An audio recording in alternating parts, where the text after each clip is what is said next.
Pedro, el apóstol Pedro, escribió en la primera epístola palabras de ánimo y fortaleza a personas, a creyentes que estaban siendo perseguidos por la causa de Cristo.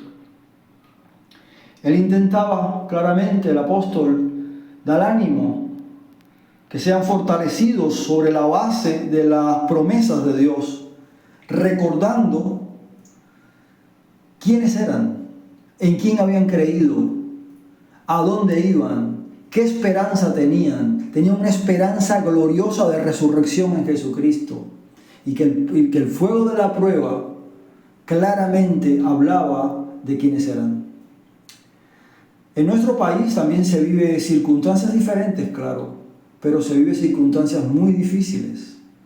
Pero qué bueno es entender que aún en medio de los tiempos difíciles Dios también obra. Y en medio de cualquier tiempo difícil permanece este Dios grande, lleno de misericordia, que actúa a través de su pueblo y en su pueblo.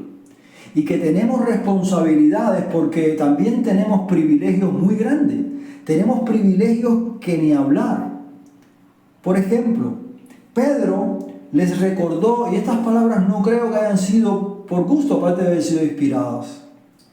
Dice el apóstol Pedro: mas vosotros, en el capítulo 2, verso 9, mas vosotros sois linaje escogido, real sacerdocio, nación santa, pueblo adquirido por Dios, para que anunciéis las virtudes de aquel que os llamó de las tinieblas a su luz admirable.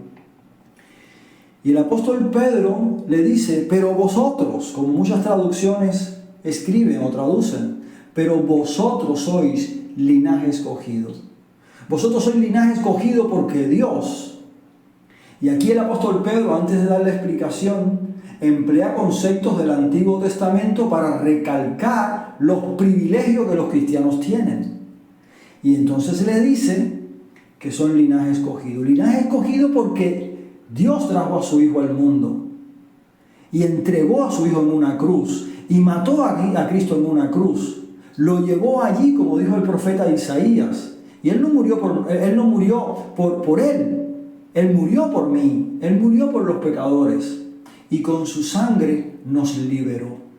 Nos salvó de una vez y para siempre. Y me gusta mucho pensar que yo era uno de esos esclavos del pecado. Que yo era uno de esos esclavos que no tenía solución. Y Dios aparece en la escena de mi vida, estorbando mi vida para bien, y me compra a un precio muy alto por la sangre de Jesucristo. Y este precio tan alto habla de que yo nunca más será posible que yo regrese a la esclavitud que antes yo vivía. Porque el precio que se pagó fue para toda la eternidad. La libertad que se tiene es para toda la eternidad, aunque las circunstancias en el mundo sigan siendo difíciles. Y esto, linaje escogido. ¿Escogido? ¿Quién y por qué? Por la gracia de Dios, pero no por nada bueno que tengamos. Y esto era palabras de ánimo tremendo para estas personas que estaban siendo perseguidas. Y después les dice que eran real sacerdocio. Un concepto también que se conocía muy bien en el Antiguo Testamento. Ahora éramos sacerdotes para el Rey. Y hay mucho que explicar aquí, pero solamente y brevemente. Somos ahora responsables, sí, de seguir ofreciendo a Dios ofrenda, pero ya no un animal que había que desangrar, sino nuestra propia vida, toda entregada, como Pablo le dijo a los romanos en el capítulo 12, verso 1, que por las misericordias de Dios, y parafraseo, por las misericordias de Dios presentasen sus cuerpos en sacrificio vivo, santo, agradable a Dios, que es el culto racional, el lógico, el culto inteligente. Y eso es lo que debemos estar viviendo hoy, y disfrutando de que Dios nos ha hecho a todos sacerdotes del Rey, con promesas impresionantes de vivir bajo un reinado precioso. También les dice que son nación santa. ¿Te imaginas? El Dios santo, santo, santo. Dice que la iglesia es nación santa. Somos pecadores todavía, sí, porque todavía vivimos en un cuerpo que todavía peca, pero Dios nos ve en Cristo Jesús como nación santa. Y es por esa razón Dios no es injusto. Dios nos ve como nación santa porque Cristo satisfizo a Él toda su demanda de justicia.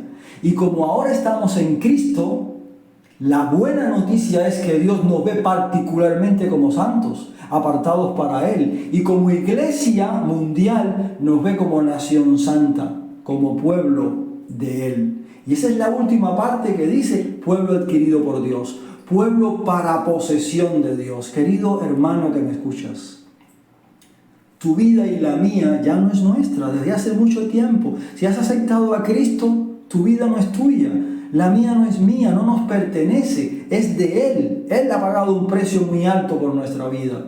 El propósito de nuestra vida es Dios. El propósito de nuestra vida es obedecerle, pero no obedecerle fríamente porque hay que obedecer. Obedecer porque Dios nos ha regalado una salvación muy grande. Dios nos ha hecho todo esto que hemos hablado ahora mismo: linaje escogido, real sacerdocio, nación santa y pueblo adquirido por Él. Que bendito sea Dios, nada de esto lo teníamos.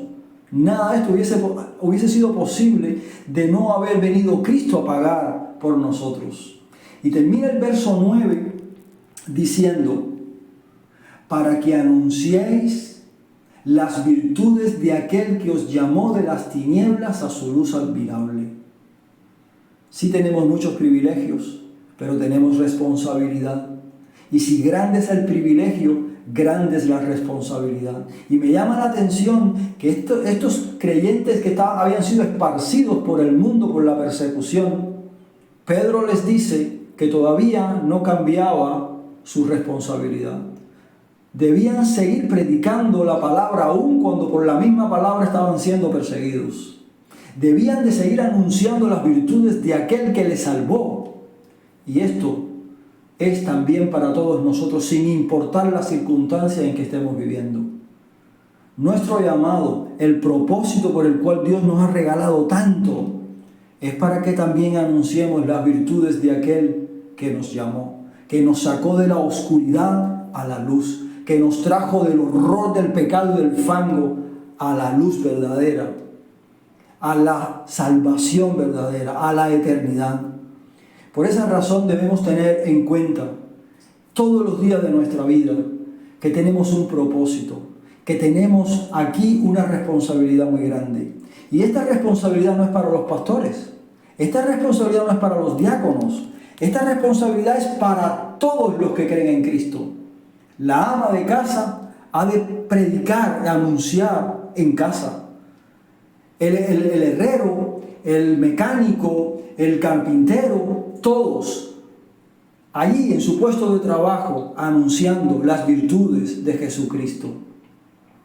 Y así expandemos el Evangelio, y así la gente se entera de este Cristo, y así la gente puede disfrutar de lo que ahora nosotros disfrutamos como linaje escogido, nación santa, y todos estos conceptos tan preciosos pero que son realidad para nosotros por la fe. También quiero leer un verso para terminar. El Señor Jesucristo en el Sermón del Monte dijo en el capítulo 5, verso 14 al 16: vosotros sois la luz del mundo. Una ciudad asentada sobre el monte no se puede esconder, ni se enciende una luz debajo de un almud, sino se pone en el candelero y alumbra a todos los que están en casa. Así alumbre vuestra luz delante de los hombres, para que vean vuestras buenas obras y para que glorifiquen a vuestro Padre que está en los cielos. No solamente debemos de proclamar, de anunciar las virtudes de Cristo, sino también debemos permitir que se evidencie, que se vea las virtudes de Cristo en nuestro andar, porque Dios actúa de esta manera. Dios nos ha llamado a hablar, nos ha dado una comisión de predicar el Evangelio, pero también nuestras vidas deben hablar, para que la gente vea, dice, las buenas obras y puedan glorificar a Dios. Que Dios bendiga nuestras vidas, que Dios nos permita disfrutar los muchos privilegios que tenemos, a pesar de cualquier circunstancia difícil que estemos viviendo, y que podamos ser de verdad obedientes en predicar, en anunciar las virtudes del Cristo que nos ha salvado, del Cristo que vino a pagar un precio muy alto para liberarnos y salvarnos de nuestros pecados y regalarnos una eternidad inmerecida. Que Dios bendiga a todos ustedes. Amén.